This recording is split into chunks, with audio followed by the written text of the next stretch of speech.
কালো গেঞ্জি গায়ে পুলিশের সামনে বুক টান করে দাঁড়ায় আবু সাইদ।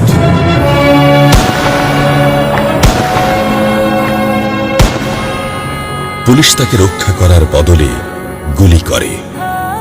ঠাস ঠুস কয়েকটা গুলির মধ্যে একটা গুলি লাগে তার কোমরে। খানিকটা ভাঁজ হয়ে যায় শরীর। সম্ভবত সে বুঝতে পারে নাই। ঘাড় ঘুরিয়ে কোমর দেখার চেষ্টা করে একবার, তারপর আবার আগের মতো আবার দুই হাত প্রসারিত করে সিনা টান করে দাঁড়ায়। ডান হাতে ছোট্ট একটা লাঠি। বিশ্ববিদ্যালয়ের প্রধান ফটকের পাশে বেশ কয়েকজন পুলিশ, হাতে রাইফেল, রাইফেলের তাজা গুলি, আবারও গুলির শব্দ। পরে গুলিটা কোথায় লাগলো বোঝা গেল না। তবে আবু সাইদ টলছে। পড়বে পড়বে ভাব, কিন্তু সে সোজা হয়ে দাঁড়ানোর চেষ্টা করছে। গুলি খাওয়ার আগে ফেসবুকে তার শেষ পোস্ট ছিল, যতদিন বেঁচে আছেন মেরুদণ্ড নিয়ে বাঁচুন। সেজন্যই হয়তো গুলি খাওয়ার পরও সোজা হয়ে দাঁড়াতে চাইছিল, কিন্তু পারছিল না। আবু সাইদের মেরুদণ্ড সোজা থাকলেও শরীরটা মাটির দিকে ক্রমশ ঝুলে পড়ছিল। সবুজ জামা পরা বন্ধু এগিয়ে আসে, পুলিশের গুলির ভয় ডর পাশে রেখে আবু সাইদকে ধরে। আরো দু একজন আসে, আবু সাইদকে হাসপাতালে নিতে হবে। আবু সাইদ হাঁটতে পারছে না, শরীর ছেড়ে দিচ্ছে। 4-5 জন হাত পা ধরে শূন্যে তোলে। আবু সাইদ ঝুলছে আর রক্ত পড়ছে। Top top top.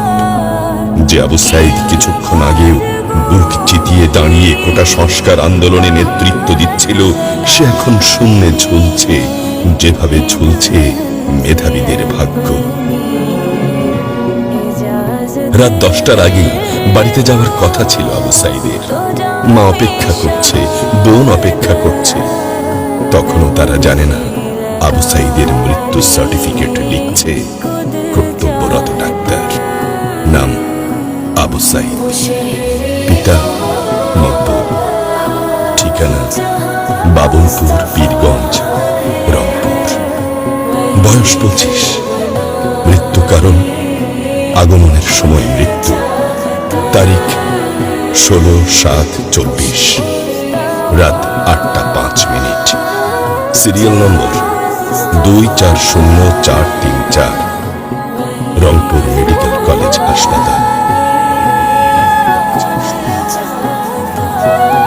পরিবারের একমাত্র শিক্ষিত ছেলেটা খুন হয়ে গেছে।